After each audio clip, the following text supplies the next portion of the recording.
My name is Evelyn Hart. I am 68 years old, and I have lived in this house longer than any of my children have lived in their marriages. I was a seamstress once, turning bolts of fabric into wedding gowns and school uniforms, and later a caretaker of this family's comfort, patching their holes and stitching their lives together until the thread wore thin on my own hands. The laughter still echoes when I close my eyes. Sharp and careless, like the clink of cheap glass breaking on stone, and I can still feel the vibration of the garage door rattling down as Daniel shoved the handle and Marla egged him on. Claire, watching with her folded arms. Jason, grinning at his own cruelty, calling it a birthday joke, as if I were meant to find amusement in the darkness they sealed me into. The air was thick with oil and mildew, my palms pressed flat against the cool concrete wall as I steadied my breathing and willed my bones not to betray me. Yet, in that stifling silence, with only the smell of paint cans and rubber tires for company, I understood what I had ignored for years. I had been a fool to excuse their disdain as stress or thoughtlessness, when in truth they had come to delight in testing how far they could push before I broke. I sat on an overturned crate. The hurricane lamp I had kept since my husband's days in the Scouts, flickering faintly after I struck the old flint, its glow steadying me, as though I had summoned a fragment of sanctuary in that cavern of shadows.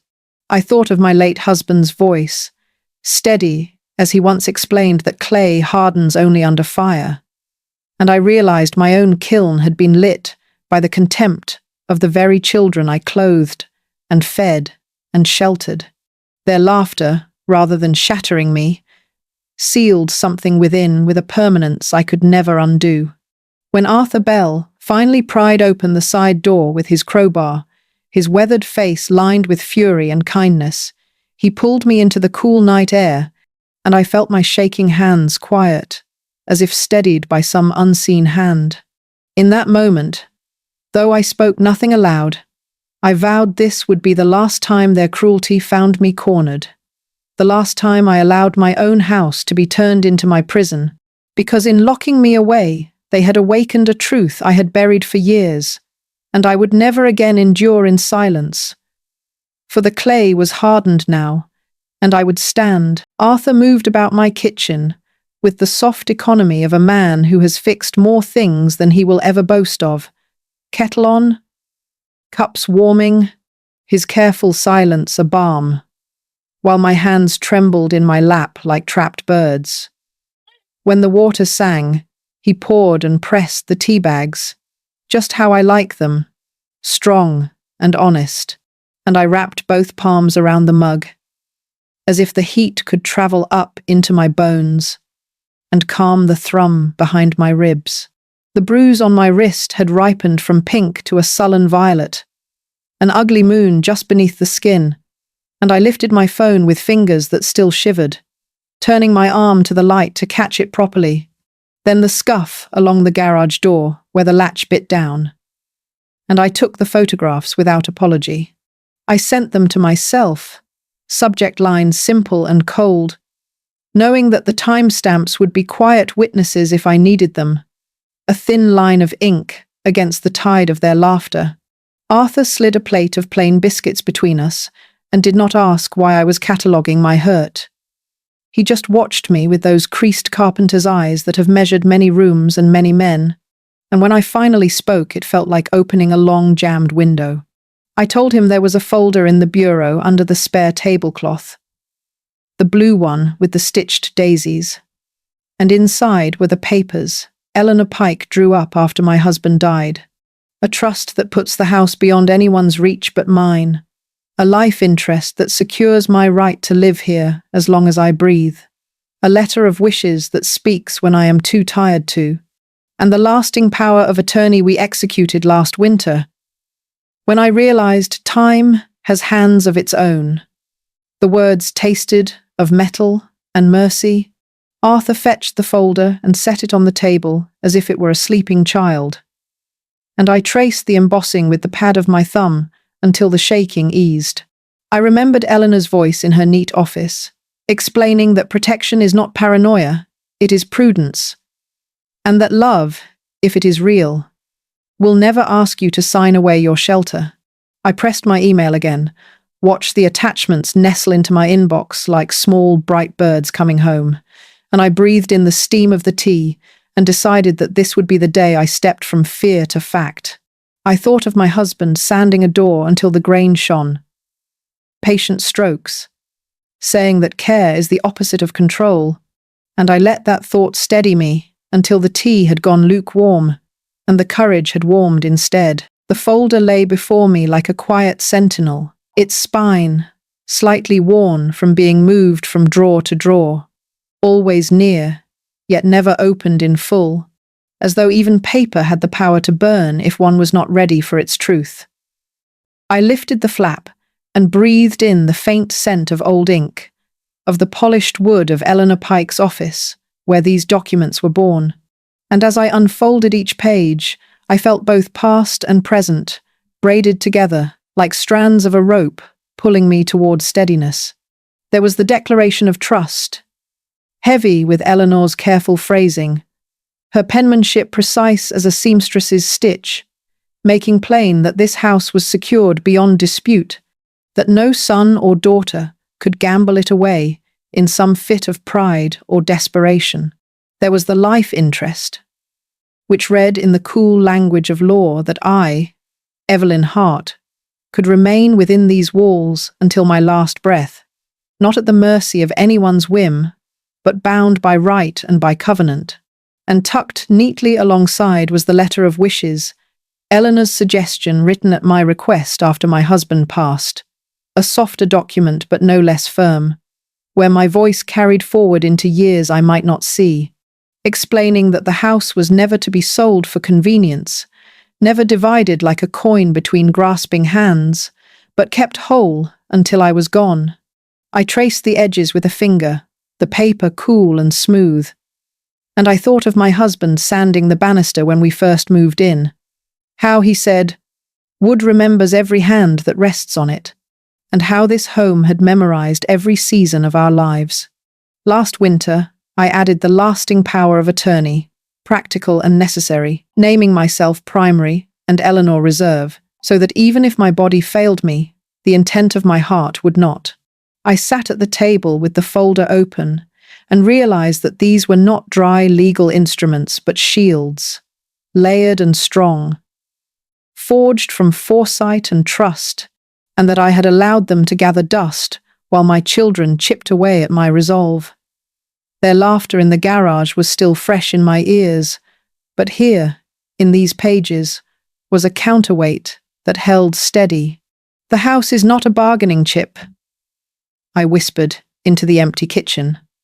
The words both vow and promise, and as I closed the folder gently, I knew I would never again treat this place as if it belonged to anyone but me. At 6 a.m, the street was still soft with silence, a faint mist clinging to the hedges, when Meena Patel arrived at my door with her neat black toolkit, and a smile that felt steadier than anything my own children had offered me in years. A smile without mockery, without hidden edges, simply the expression of someone who came to help. She wiped her boots politely before stepping inside and set to work with brisk competence, her hands sure as she dismantled the old brass cylinders that had guarded my door for decades. The tumblers clicking loose as if even the locks had grown tired of holding against storms. I watched her measure and fit the new cores, silver and strong, and I thought of how easily laughter had turned to cruelty last night, how quickly they had sealed me in the garage as if I were no more than a spare coat tossed aside, and I felt my breath shorten until Meena looked up and said softly, "These new ones are solid, Mrs. Hart. No one gets through without your permission." The words were a balm, and as she moved on to the alarm panel, she explained each step with patient clarity, resetting codes, replacing the worn keypad with a fresh unit whose faint beeps sounded to me like a metronome. steadying a rhythm I had almost lost.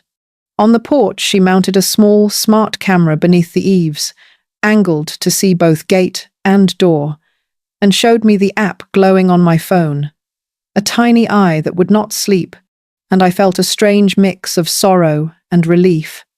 Sorrow that it had come to this, that I needed to guard myself against my own flesh, but relief that I could now stand watch in ways I never had before. When at last Mina placed the cool new keys in my palm, the teeth sharp against my skin, I closed my fist around them until they bit deep enough to stop the trembling, and I understood that the pain was not punishment, but proof that even metal, pressed too hard, could remind me I was still here, still capable of choosing safety. I thanked her with more gratitude than words could hold, and as her car pulled away, the mist began to lift, the roof lines clear against the pale sky, and I realized that dawn had not only arrived outside my window, but within me too. Eleanor Pike's office always smelled faintly of leather and lavender polish, a mixture that made me think of steadiness and clean beginnings. And as I sat opposite her wide oak desk, with my bruised wrist resting on the blotter, she gave me nothing but her full attention, her eyes sharp but kind, her silence deep enough to hold every jagged word I spilled. When I finished, when the story of the garage and the laughter and the trembling keys had finally spilled out like water breaking through a dam, she did not scold or pity me. She simply picked up her fountain pen and began to dictate in a calm, measured voice, her secretary tapping briskly on the keys beside her, 2 letters forming out of the air with a weight heavier than stone. The first was a notice to quit unauthorized occupation, carefully phrased, direct as a hammer, yet dressed in the satin of legal language, telling Daniel and Marla and any others that the house was not theirs to invade, that their belongings left scattered in my rooms were no longer welcome, that entry without invitation would carry consequence.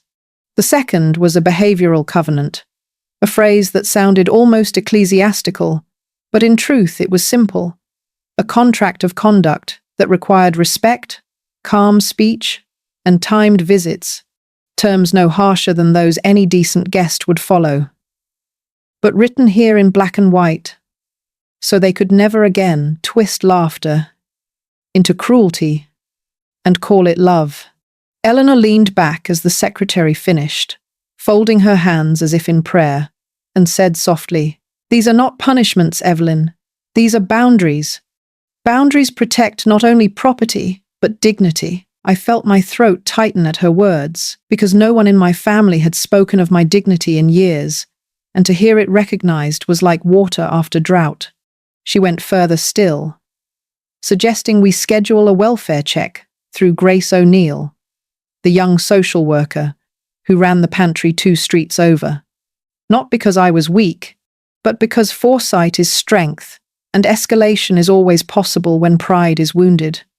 We arranged it quietly, a visit posed as routine, a shield in plain sight. When I left her office, the letters crisp in their envelopes, I held them close against my chest like armor, and for the first time since the garage door slammed shut, I felt the scale tip back, not toward victory, but toward balance, and balance, I realized, was enough to begin with. The morning light slanted across the porch as I stood with tape in one hand and Eleanor's letter in the other. The paper crisp and authoritative, its lines set in the quiet firmness of Times New Roman, a font that has always reminded me of church bulletins and council notices, the kind of words people do not question because they are presented without flourish, only with certainty. I pressed the edges of the sheet against the glass panel of the front door, smoothing the corners until they lay flat, and for a moment I saw my own reflection superimposed on the text, a woman of 68, who had been dismissed as frail, but who now stared back at herself with a steadiness she had not felt in years. The letter was polite, never cruel. But it spoke with finality, drawing a line that could no longer be crossed. And as I stepped back, I felt the air shift inside my chest, as if my ribs had opened to let in something fresher than fear. A parcel courier arrived not long after, a young man in a faded jacket, and he paused to read the notice before lifting my small package from the van. When he glanced at me, his face broke into a grin, and he said simply, "Good on you, love." Words so casual, yet carrying a weight that nearly undid me, because they were the first affirmation I had heard from a stranger that I was not mad to guard what was mine.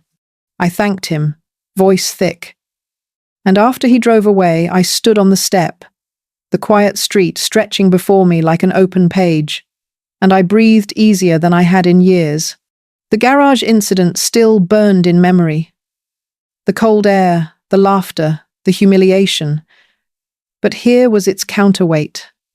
A single sheet of paper holding more power than their jeers, reminding me that authority did not lie in loud voices or mocking smiles, but in quiet resolve, backed by ink and truth.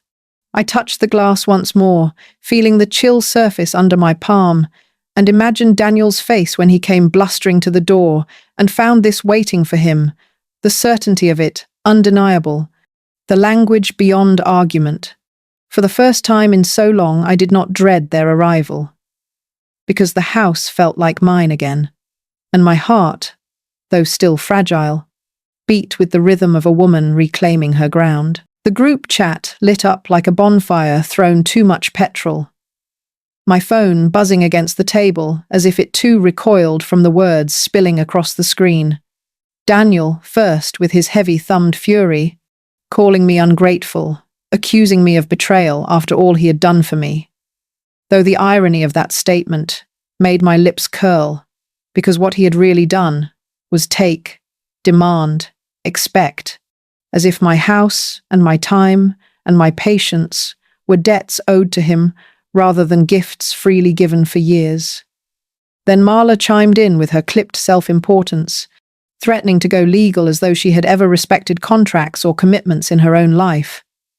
Her words sharp as pins, meant to prick me into retreat, but they only reminded me of Eleanor's letters folded firm in my drawer. Ready and waiting should their threats leave the digital world and step into the real. Claire's message arrived next, a single line, tidy and detached. "Mum, this is dramatic." And it was that tone, more than Daniel's rage or Marla's bravado, that made my throat ache, because it carried the indifference of someone who had already stepped outside the circle of empathy and could not be bothered to return. I stared at their words for a long while, the screen glowing cold in my hand, and I thought of the garage, of the door slamming down, of the smell of paint and dust, and the hurricane lamp trembling as I struck it alight, and I let the memory anchor me so that I would not flinch when I finally typed my reply. It was one sentence, nothing more, but it held all the weight I needed it to. "You locked me in a garage. From now on, we do everything in writing." And I pressed send with the steady hand of a woman who no longer begged to be believed. The chat fell silent after that, the frantic notifications halting as if my words had closed the circle. And though I knew more would come, more anger, more twisting of blame, I felt calm settle over me, like the hush after storm clouds break. In that moment I understood that the power of a single sentence can be greater than an avalanche of noise, and that truth, once spoken plain, does not need to shout to be heard. They arrived at noon like a storm front, their voices carrying down the street before they even reached my gate. Daniel, with his shoulders squared, as though bluster could serve in place of right. Marla close behind, with her phone already lifted to record some imagined injustice. Claire pale but rigid, and Jason smirking as if he had been cast in a cheap play where he fancied himself the clever lead. Through the porch camera I watched them cluster, their eyes flicking to the notice taped inside the glass, and I pressed the button to speak, my voice steadier than I felt as I told them the rules. Respectful tone. 30-minute limit. Eleanor present by speakerphone. Nothing more and nothing less. Boundaries drawn as carefully as chalk lines on a schoolyard court. Jason laughed, the kind of laugh that grates like sandpaper, and he rattled the handle with deliberate insolence, saying no bit of paper or solicitor's voice could keep them from their own mother, and for a moment I felt the old fear rise. The same fear that had curled in my stomach when the garage door slammed. But I pressed it down and dialed Arthur. He came as I knew he would, steady and silent, crossing from his garden with arms folded, his boots firm on the path, not threatening, not loud, just there, a witness carved of patience and weathered strength, and the sight of him through the camera steadied me more than any lock could. I told my children again, calmly, that entry was conditional, that shouting at the door was not conversation, that a covenant was not a punishment but a boundary, and that until they honored it, they would not step past the threshold. Their voices rose and tangled, Daniel calling me stubborn, Marla crying about her dignity, Jason muttering about lawyers, Claire silent and stiff, but none of it changed the weight of the lock or the presence of Arthur standing watch. I let the silence stretch until even their anger sounded hollow, and then I ended the call, leaving only the reflection of their own faces in the porch glass. Inside, my hands trembled as I set down the phone. But beneath the trembling ran a quiet current of strength, the knowledge that I had not yielded, that the meeting had not happened because I refused to let it happen on their terms, and that was a victory of its own. The email arrived from Eleanor just as the afternoon light slanted across the table, the subject line plain, "Receipts." And when I opened it, the attachments stacked neatly, like stones placed on a grave, each one a quiet record of what I had carried for years without recognition. Each one a proof that my memory was not fogged by age or spite, but rooted in fact. The first was a record of bank transfers, hundreds of pounds sent to Daniel over the past decade, always dressed as loans he promised to repay, always explained with new excuses, the car insurance, the children's shoes, a project that needed bridging money. Yet the transfers remained one way, from me to him, the dates stretching like a line of breadcrumbs, leading only to the hollow of his entitlement. The second was a receipt for a holiday deposit I had covered for Claire, a sunlit trip to Greece she booked when Jason's bonus never materialized, a deposit I paid quietly because she sounded tired on the phone, and I had told myself it was love to spare her embarrassment, though she never returned a word of thanks beyond a rushed message. And now here it sat, black and white, my sacrifice catalogued without sentiment. The third was the transcript of a voicemail. Marla's voice ringing shrill and careless, her laugh woven through the words as she bragged about teaching Mum a lesson, the lesson being my humiliation in the garage, the lesson being my fear. Reading her words in Eleanor's calm transcript, stripped them of humour, laid them bare, ugly and cruel, and I sat there with my hands pressed flat on the table, feeling the weight of truth settle like a stone on still water. For a long moment I did not move, the kitchen clock ticking louder than it ever had before, the silence in my house thick, and it struck me that this was the first honest sound all day, not their shouts or their accusations or their empty laughter, but silence, unbroken, heavy with the knowledge of what they had done and what I had endured. I closed the email and breathed slowly, letting the proof sink into my bones, and I knew then that the time of excuses was finished, that I had more than memory now. I had records, and with them I carried not only sorrow but strength. I held the phone as if it were heavier than brass, the line open and their voices already sharp, and I knew if I did not set the terms now then there would never be peace. So I spoke carefully, my tone calm but firm, offering what I called a narrow bridge back, not an invitation, not a surrender, but a chance for them to return with dignity if they had the courage to take it, therapy to confront the anger that ran like rot beneath their laughter. An apology in writing so the words could not be twisted or withdrawn, and a 6-month cooling-off period with planned visits only, boundaries laid out like stones across a stream. Small and steady, not impossible to cross, but requiring effort and respect. There was silence for a breath. Then Daniel's voice burst through, loud enough to rattle the glass in the window, shouting that I was choosing strangers over family, that Arthur and Eleanor and Grace, and even the courier who nodded at my door, mattered more to me now than the son who bore my name. And though his words were meant to wound, they only clarified what I had already learned, that family is not measured by blood, but by whether hands reach out to harm or to help. My heart clenched at the sound of his rage, but I did not let it sway me, because beneath his anger, I could hear the same cruelty that had laughed when the garage door shut. And I remembered the bruise on my wrist, the trembling lamp, the silence that followed. And I knew I could not step back into that cage. I told him in a voice low and steady that I was not choosing strangers over family. I was choosing safety over spectacle, truth over theatre, calm over chaos, and that if he wanted to be part of my life again, he would have to respect that choice. The words landed like a stone in water, rippling out into a silence, broken only by his ragged breathing.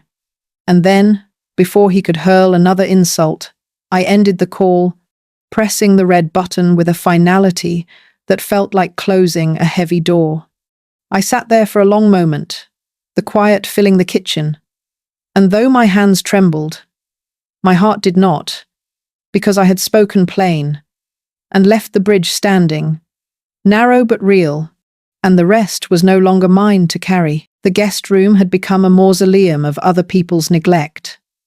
Boxes Daniel had sworn were only temporary, stacked like bricks in a wall of broken promises, dust layering them until they looked older than the 2 years they had sat untouched. And as I pushed the door open that morning, the air was stale, heavy with cardboard and the faint tang of mildew. I rolled up my sleeves and began to sort. Each carton, a reminder of how easily my generosity had been taken for granted. Old clothes, still smelling faintly of cologne, cables knotted into bundles, receipts for gadgets long forgotten. All of it a testament to how quickly they filled my space while draining my patience. Arthur came with his steady stride and gentle strength, and together we lifted the bookcase that had sagged against the wall, its shelves bowing beneath the weight of books no one read. And when we shifted it forward, the dust rose like a ghost. And there, tucked behind, was the brass doorplate from my late husband's workshop, the letters of our name, dulled with years but still proud, still legible. My throat caught as I held it in my hands, the weight solid and reassuring. A fragment of him I had not realized was missing, and I remembered the day he fixed it above the old door, the way he smiled and said, "Every house needs to know its keeper." I took it to the kitchen, polished it with slow, patient strokes until the brass glowed again. Each curve of the letters, reclaiming its shine as if light itself remembered him. And when it was done, I carried it to the front door, Arthur handing me the screwdriver without a word. I pressed the plate against the wood, drove the screws in until it sat firm and gleaming, and as I stepped back, I felt something shift inside me. A ceremony, not grand, but binding. The reclaiming of space not just from Daniel's clutter, but from years of being treated as though I were only holding ground for others. The house looked different with that plate fixed, not because it changed the door, but because it reminded me that I belonged here, that my name was not temporary, not conditional, but etched into this place like the grooves in the brass. I touched the letters once more, warm from the polishing, and whispered to myself, "This is home, and it is mine." When Grace O'Neill came to the door with her shy but purposeful smile, asking if she might use my kitchen on Saturdays for the community soup rota, I felt something loosen inside me, as though the house itself had been holding its breath, waiting for the right kind of voices to return. And I surprised myself with how quickly I said yes, the word carrying more warmth than hesitation, because the thought of the big kitchen filled with pots bubbling and spoons clinking was far more comforting than the echo of my children's complaints. On the first Saturday she arrived early, her arms full of vegetables and tins, and soon others followed. Neighbours and volunteers, carrying bags, chopping boards, and the kind of energy that fills a room without demanding anything back. The air grew fragrant with onions and garlic softening in butter, with herbs tossed into steaming broth, and the sound of laughter rose. Not cruel or mocking, but rich and genuine, spilling from the kitchen into the hall and through the walls until it felt as though the house was absorbing joy again after years of famine. I stood at the sink, rinsing mugs while Arthur dried them beside me, and I listened to the thank yous, unforced, unpracticed, spoken by people who washed their own cups, wiped down the counters, and meant every word. It struck me that gratitude can sound like music when you have lived too long without it, and my chest ached with both sorrow for the years lost and relief that such sounds still existed.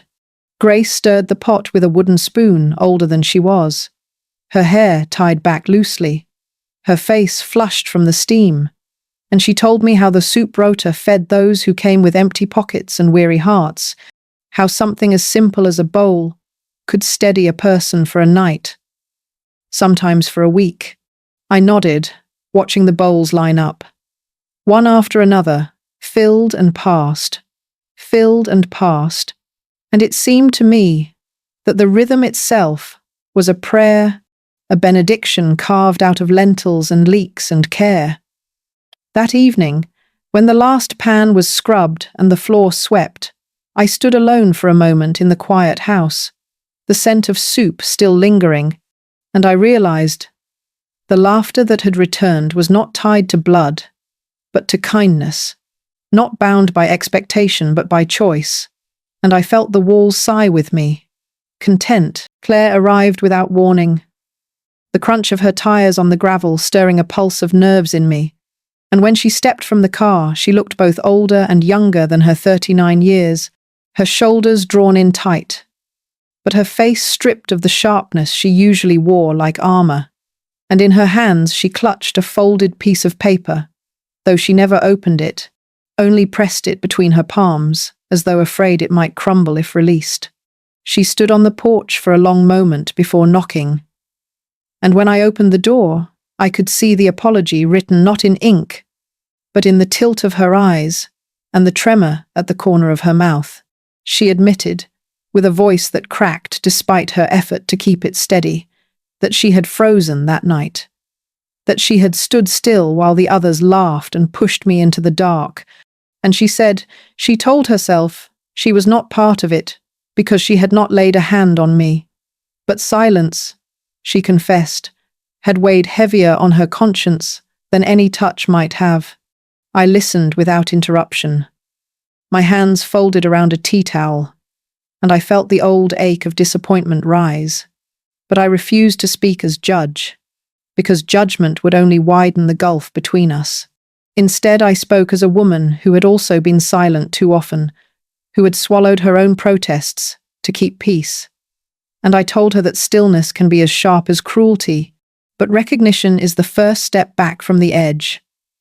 We talked at the table while soup simmered on the hob, the smell of carrots and thyme filling the pauses between our words, and for the first time in years the conversation felt less like a performance and more like an exchange of truths, raw and hesitant, but real.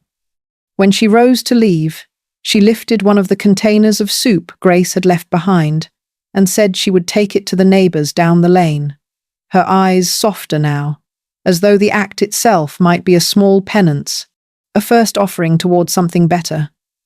I stood at the window and watched her walk away, the folded paper still tucked in her hand, and I whispered a quiet prayer that we might both yet learn to do better. Eleanor's voice over the phone was calm and unwavering as she read back the draft, a no trespass letter addressed to Daniel and Marla, its language precise, neither cruel nor vindictive, but firm enough to leave no doubt that until they completed anger management and offered a written apology, they were not to step onto my path or cross my threshold.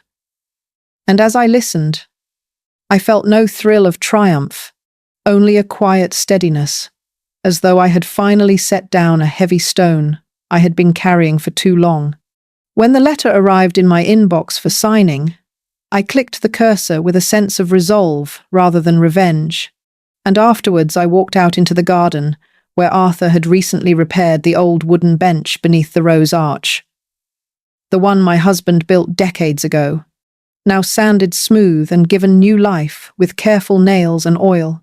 I took a photo of it in the gentle light of late afternoon, the wood gleaming, the roses leaning in as if to bless it, and I posted it to my small circle online with a single word as caption: home, nothing more, nothing less. Because home did not need justification or explanation. It only needed claiming. The responses that trickled in were kind and ordinary, a few hearts, a few words of warmth. And though none of those people knew the full weight behind that photograph, their quiet affirmations felt like pebbles dropped into a pond, ripples reaching me where I sat with my tea cooling in my hands. The porch camera still blinked faintly above the door, a sentinel that stayed, because I knew trust once broken takes time to rebuild. But the tension in my shoulders had softened, as though the house itself had settled, now that boundaries were drawn in ink and upheld by law. I sat on the bench for a long while, the repaired wood solid beneath me, and I thought about how bitterness corrodes from the inside, while boundaries, once honored, allow space for healing to grow. The garden hummed with bees, the roses leaned closer, and for the first time since the garage door slammed, I felt the balance tilt toward peace. I traced my hand along the smooth grain of the bench, whispered "thank you" into the quiet air, and allowed myself to simply be, not a woman besieged, but a woman at home. Months have passed, and the seasons have folded over one another like worn quilts. And now the wild roses Arthur trimmed in spring have climbed the fence in defiant blooms, scattering their petals along the path, as if blessing each step I take. And on a rainy evening the pantry hums with life, Grace stirring her vast pots while neighbors file in with damp coats and grateful hands. 100 bowls served to those who need them, the air thick with steam and kindness. My sitting room, once tense with silence, now carries the gentle sound of Claire's voice, reading aloud to children gathered on the rug, her face softened by lamplight, her tone carrying both apology and hope in every sentence. And I watch from the doorway, heart aching in that complicated way only love can, when it bends but does not quite break. Arthur leans in the corner, tuning the radio with the same patience he uses for wood and locks, coaxing warmth from its crackling speaker until an old melody floats out, threading itself through the laughter, and Mina stops by with spare batteries in her pocket, pressing them into my hand with a smile. Her presence as solid as the locks she fitted, a quiet reassurance that small acts of care are greater than grand gestures. The house holds all of this, its walls drinking in the sounds, and its floors steady beneath the shifting weight of people who enter not with entitlement, but with intention. And when night settles and the last guest departs, I walk slowly through the rooms, touching the door frames, the polished brass plate gleaming faintly in the porch light, and I turn the key in the lock, not out of dread or suspicion, but with a calmness that seeps into my very marrow. I understand now that a locked door can mean safety rather than exile, sanctuary rather than solitude, And as I stand in the quiet kitchen with the roses tapping faintly against the window, I realize that the house has chosen me back, has opened itself in ways I had forgotten, has answered my care with its own shelter.